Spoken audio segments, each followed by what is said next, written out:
جو دین میں اضافہ ہوگا. اور تاریخ سمجھ لیجئے بدعت کی. کوئی بھی ایسا کام جو رسول اللہ صلی اللہ علیہ وآلہ وسلم سے اور آپ کے صحابہ کرام سے اسباب ہونے کے باوجود، اس دور میں اسباب ہونے کے باوجود ثابت نہیں ہے، آج اگر کوئی اس کو دین بنا کر کرتا ہے تو وہ بدعت قرار پائے گا. نبی ضرورتوں کے تحت کام کیے جاتے ہیں. اب بات کو مثال سے سمجھاتا ہوں. ضرورت ہے کہ جب امام گفتگو کرے تو ضرورت ہے کہ اس کی آواز دور تک جائے اگر مجمع بڑا ہے تو. اب نبی صلی اللہ علیہ وآلہ وسلم کے دور میں یہ سپیکر نہیں تھا، یہ مائک نہیں تھا، یا اس طرح کا کوئی آلہ نہیں تھا، تو ضرورت تھی کہ آواز دور تک جائے. تو طریقہ کیا اختیار کیا گیا کہ پیچھے ایک شخص کو کھڑا کر دیا گیا کہ تم امام کی آواز کو پیچھے دوہرا دینا. جیسے آج بھی آپ دیکھیں گے کہ جنازے میں جہاں اسپیکر نہیں ہوتا وہاں پیچھے مکبر کھڑا ہو جاتا ہے نا، جسے ہم مکبر کہتے ہیں. یعنی امام اللہ اکبر کہتا ہے تو اس کے بعد وہ بھی اللہ اکبر کہتا ہے. کیوں؟ آواز دور تک پہنچ جائے. اب اس وقت سپیکر کے وسائل ہی نہیں تھے تو اس کو کیسے اختیار کیا جاتا. آج اگر ہم سپیکر استعمال کرتے ہیں تو یہ دین کے فروغ کے لیے استعمال کرتے ہیں. اس کو ہم نے کوئی دین میں اضافہ نہیں کیا ہے، کوئی دین سمجھ کے نہیں ہم نے اس کو اختیار کیا ہوا ہے. یہ سیمنٹ کی مسجدیں، یہ مینار، یہ سارا کچھ، یہ محراب، یہ کیا ہے؟ اس کے اسباب ہی اللہ کے نبی صلی اللہ علیہ وآلہ وسلم کے دور میں موجود نہیں تھے. آج اسباب ہیں. جیسا کہ ایک اور مثال سے سمجھا دیتا ہوں. نبی صلی اللہ علیہ وآلہ وسلم نے جب خطوط بھیجے نا مختلف بادشاہوں کو، تو آپ صلی اللہ علیہ وآلہ وسلم کا جو قاصد تھا نا، وہ خطوط کو اس طرح ہی لپیٹے ہوئے واپس لا کے کہتا ہے کہ اللہ کے نبی صلی اللہ علیہ وسلم بادشاہوں نے وہ خطوط پڑھے ہی نہیں. بادشاہوں نے وہ خط آپ کے جو خط تھے پڑھے ہی نہیں. اللہ کے نبی صلی اللہ علیہ وسلم نے پوچھا بھی پڑھے کیوں نہیں؟ انہوں نے کہا بادشاہوں کا یہ رول ہے کہ اس وقت تک وہ کوئی خط نہیں پڑھتے جب تک اس کے نیچے ریاست کے امیر حاکم وقت کی مہر نہ ہو. آپ کو پتہ ہی نہیں تھا اس اصول کا، پہلی دفعہ آپ نے خط لکھے. اب اللہ کے نبی صلی اللہ علیہ وسلم کو ضرورت پیش آئی نا مہر بنانے کی، ضرورت کے تحت کام ہوتے ہیں. اللہ کے نبی صلی اللہ علیہ وسلم نے انگوٹھی بنوا لی جس میں ختم نبوت کی مہر لگی ہوئی تھی. آپ اس کو انگوٹھی کے طور پہ پہنتے تھے اور وہ اسٹیمپ تھی جو آپ خطوں کے اوپر پھر اسٹیمپ لگاتے تھے اور پھر خط بادشاہ کو ارسال ہوتا تھا اور وہ اس کو پڑھتا تھا. آج بھی آپ دیکھ لیں آفیشل پیج کی ایک خاص حیثیت ہوتی ہے. ایک سادہ کاغذ کی اور ایک آفیشل سرکاری کاغذ میں فرق ہوتا ہے نا. تو وہ سرکاری کاغذ بنانے کے لیے نبی صلی اللہ علیہ وسلم نے مہر بنا لی، یعنی ضرورت پیش آئی کسی چیز کی. تو اسی طرح آج اگر کسی چیز کی ضرورت پیش آتی ہے دین کے فروغ کے لیے، دین کے کام کے لیے، اور اس وقت اس کے اسباب نہیں تھے تو اس کو بدعت نہیں کہا جا سکتا. آئیے ایک اور مثال سے سمجھ لیتے ہیں. جیسا کہ میں نے کہا ہر نیکی بدعت نہیں ہوتی. بدعت صرف وہی ہے جسے دین سمجھ کے کیا جائے گا. مثال کے طور پہ ایک دکاندار یا میرے دل میں خیال آتا ہے کہ یار گرمی بہت ہے، چلو میں اپنی دکان کے باہر ایک پانی والا کولر رکھ دیتا ہوں کہ لوگ گزریں گے پانی پیئیں گے. مجھے دیکھ کر کچھ 4 دکانوں کے باہر ایک اور بندے نے رکھ دیا، کسی اور نے دیکھا اس نے رکھ دیا. اب بتائیں یہ پانی کا کولر رکھنا یہ نیکی کا کام ہے یا کہ نہیں؟ اللہ کے نبی صلی اللہ علیہ وسلم فرمایا من سن سنت حسنہ، جس نے کوئی نیکی کا اچھا عمل جاری کیا جب تک وہ عمل ہوتا رہے گا اس کو ثواب ملتا رہے گا. یہ نہیں کہا دین میں جس نے نیا کام جاری کیا، نیکی کا کام جاری کیا، نیا نیکی کا کام. مجھ سے پہلے کسی نے کولر نہیں رکھا پانی کا، میں نے رکھا، میں نے ایک نیا نیکی کا کام کیا نا، مگر میں نے دین میں اضافہ نہیں کیا، میں نے دین میں اس کو ایڈ نہیں کیا، میں نے ایک نیکی کا کام کیا. جب وہ کام چل پڑا ان لوگوں کو اس کا ثواب ملتا رہے گا، مجھے بھی ملتا رہے گا جب تک لوگ دیکھ کے کرتے رہیں گے. تو سمجھ لیجئے نیکی کے کام کریں نئے نئے طریقے سے کریں، جیسے دل چاہتا ہے نیکی کے کام کریں، لیکن دین میں اضافہ کرنے کی محمد الرسول اللہ صلی اللہ علیہ وسلم کا قانون آپ کو اجازت نہیں دیتا ہے۔ ایک اور مثال سے سمجھاتا ہوں۔ اللہ کے نبی صلی اللہ علیہ وآلہ وسلم کے دور میں لوگ وفات پاتے تھے۔ نبی صلی اللہ علیہ وآلہ وسلم کے دور میں یہ سورۃ الاخلاص، سورۃ الفلق، سورۃ الناس یہ نازل ہو چکی تھی۔ نبی صلی اللہ علیہ وآلہ وسلم کے دور میں کھجور کی گٹلیاں موجود تھی، یہ سب کچھ موجود تھا نا۔ نبی صلی اللہ علیہ وآلہ وسلم نے کیا کبھی کسی فوت شدہ کے بعد، اس کی وفات پانے کے بعد اگلے دن لوگوں کو اکٹھا کر کے گٹلیوں کے اوپر کل پڑھائے تھے کہ نہیں پڑھائے تھے؟ پڑھائے جا سکتے تھے کہ نہیں جا سکتے تھے؟ یہ تو سب کو سمجھ آتی ہے کہ یہ کام ہو سکتا تھا۔ جو میں نے شروع میں تعلیم بیان کی، اسباب موجود ہونے چاہیے۔ کوئی ہیلی کاپٹر کی مثال دے دے تو یہ تو اس کی نادانی ہے کہ ہیلی کاپٹر نہیں تھا اس وقت تو تم ہیلی کاپٹر میں سفر کرتے ہو۔ اسباب موجود تھے ان کاموں کے، یہ کام کل 40واں 10واں 30واں 7واں یہ ہو سکتا تھا۔ سامنے پھل رکھ کر اس پر پھونکیں ماری جا سکتی تھی، مگر محمد الرسول اللہ صلی اللہ علیہ وسلم نے اور آپ کے صحابہ نے یہ کام نہیں کیا۔ اسی طرح اگلی مثال بھی سمجھ لیجئے۔ بعض لوگ اس میں جو ہے وہ لچک دکھا جاتے ہیں اور نرمی دکھا جاتے ہیں کہ مرنے والے کے لیے، اظہار ثواب کے لیے اگلے دن قرآن خوانی کا اہتمام کیا جاتا ہے۔ بتائیں نبی صلی اللہ علیہ وسلم کے دور میں صحابہ اکرام کو تو زبانی قرآن یاد تھا، اصحاب الصفہ تھے تو قرآن ہر وقت سمجھتے سیکھتے رہتے تھے۔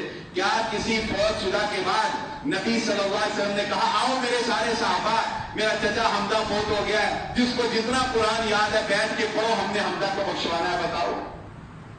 کیا؟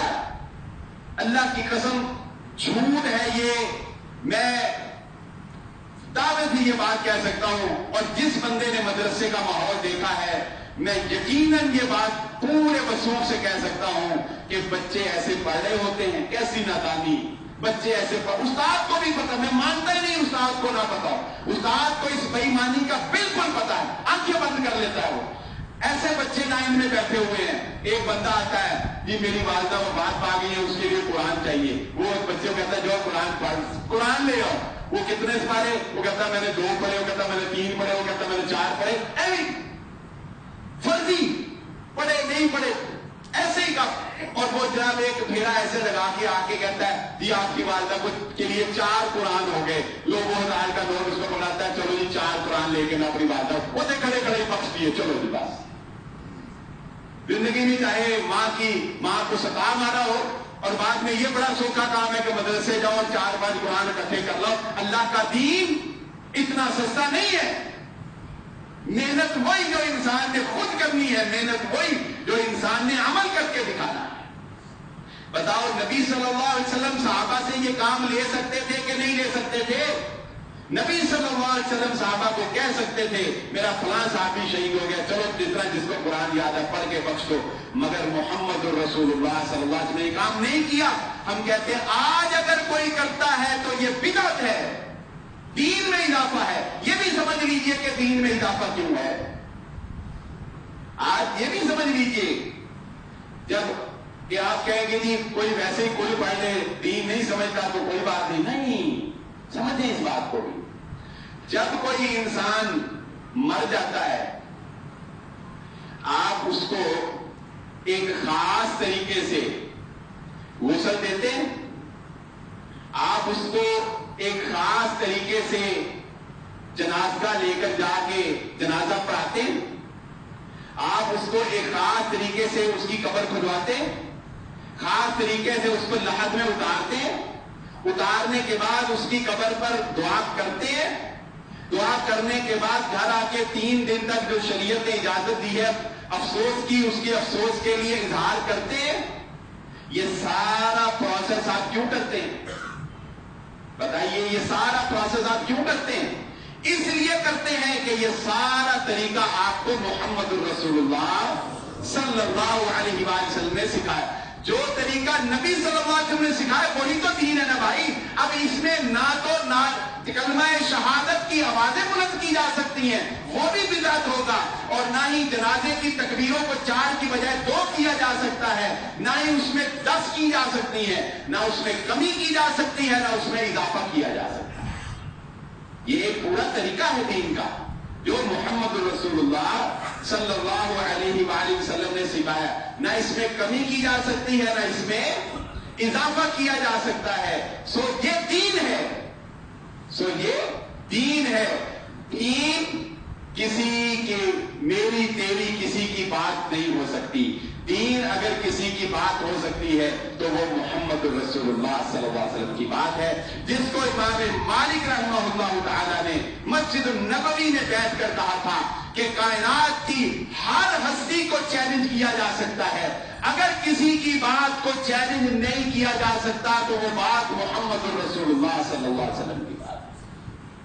سو یہ بات ذہن نشین کر رہے ہیں ہم لوگ، اور اس حقیقت کو تسلیم کرنا چاہیے. دیکھیے انسان کو حقیقت پسند ہونا چاہیے، چاہے وہ کسی بھی مکتبہ فکر سے کیوں نہ ہو.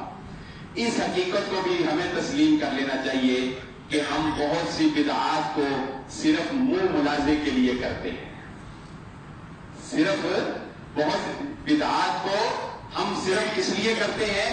منہ ملازے کے لیے. منہ ملازہ رکھنا پڑتا ہے. یہ دلیر آدمیوں کے کام ہوتے ہیں، چند دلیر آدمی ہوتے ہیں جو منہ پہ کسی کو کہتے ہیں کہ نہیں بھائی، ورنہ ہم جیسے کمزور تو کوئی دوگلی سی بات کر کے کہ چل میرے کو ووٹ بھی منگنا ہے، کوئی کوڑا چناؤ نہیں دے دینا، کوئی اس طرح کی بات کرتے ہیں نا، بول سی کہ اپنا بھی ایمان رہ جائے، اس کی بھی گل رہ جائے، بیچ میں کوئی راستہ نکل آئے. تو بہت سی بدعات بہت سی دفعہ ہوگا قرآن خوانی میں آپ کو شرکت اس لیے کرنی پڑے گی، آپ کہیں گے یار چل حاضری لوا کے آ جائیں گے. بہت سی جگہ پر آپ کو اس لیے جانا پڑتا ہوگا. تو ہم اس بات کو بھی تسلیم ہمیں کر لینا چاہیے کہ ہم بدعات کو بدعت سمجھتے بھی ہیں، لیکن ایک ریت رواج چل رہا ہے، اس ریت رواج کے تحت ہم بھی چلی جا رہے ہیں. دنیا میں تو گول مول بات ہو جاتی ہے، اللہ کے سامنے گول مول بات نہیں ہوگی. اللہ ہماری ان گول مول باتوں سے درگزر فرما دے، اللہ ہمیں حق کے اوپر ڈٹ جانے والا بنا دے. بہت سے لوگ، اب میں نے شروع میں ایک بات کہی تھی جو شاید آپ کو ابھی میں دہراؤں گا تو آپ کے ذہن میں آ جائے گی. میں نے شروع میں ایک بات کہی تھی کہ بدعت یہ تو چلو ہوتی گمراہی ہے اور ایک نیک کام ضائع کرا دیتا ہے، لیکن شیطان نا اس میں دین کے کام میں تھوڑی سی نا لطف اندوزی، انٹرٹینمنٹ ضرور شامل کر دیتا ہے تاکہ مزہ بھی آتا رہے. کنڈے کا ختم کو کھانے کو بھی کچھ ملتا ہے نا، مزہ بھی آتا ہے. اگلے دن کوئی ختم دلاتا ہے، وہ جی پل پر آگے بھیج دیں گے، ایسی تیسی ساتھ بعد میں کوئی تھالے شالے بھی کھلانے پڑتے ہیں، ورنہ کوئی نہ آئے. کچھ بریانی بھی کی دیگ بھی پر 40ویں تھے، بریانی کی دیگیں بھی 2 پکانی پڑتی. اچھا شب برات کو دیکھ لیں، چلو عبادتوں کو تو ایک طرف رکھ دو، وہ تو چلو ہم کہتے ہیں بدعت میں آ گئی کیونکہ نبی صلی اللہ علیہ وسلم ثابت نہیں. کوئی بندہ پوچھے، یہ آئیڈیل والے ناراض نہ ہو جائیں، ان کی تو رزق کا ہے، ادھر بھی ماشاءاللہ ہمارے بڑی رونق لگتی ہے. یہ جو کچوریاں، یہ جو قیمتی والے نان، اور بیچارے والدین جو اپنی بچیوں کو شبراتے بیچتے ہیں 5,000 10,000 ساتھ قیمتی والے نان، ساتھ وہ قیمتی والے روٹیاں، اور اس کے ساتھ ساتھ اور بڑی بڑی خرافات ہیں. یہ کیا ہے بتائیں؟ یہ کیا ہے؟ اس کو تو بدعت کہیں گے، کیا کہیں گے؟ یہ کیا ہے؟ یہ وہ انٹرٹینمنٹ ہے جو دین کے نام کے اوپر شیطان ساتھ ایڈ کر دیتا ہے تاکہ لوگوں کو مزہ بھی آتا ہے. اسی طرح بچوں کو خوش کرنے کے لیے اب تو یہ ایک انتظامی امور کے تحت شبرات کے اوپر جو پٹاخے تھے ان میں کمی آ گئی انتظامی امور کے تحت. مگر نہ ابھی بھی جہاں کسی کا زور چلتا ہے وہ پٹاخے چلاتا ہے کہ نہیں چلاتا ہے؟ تو پھر یہ پٹاخے کیا ہے؟ اسی طرح میں اکثر مثال دیتا ہوں 12 ربیع الاول کے اوپر، اور رمضان المبارک میں بھی یہ نظر آئے گا آپ کو تاکراتوں میں کہ یہ ہلا کلا، یہ سب کچھ کیا ہے؟ یہ گلیوں کو سجا کے مخلوق ماحول میں پھرنا، یہ سب کچھ کیا ہے؟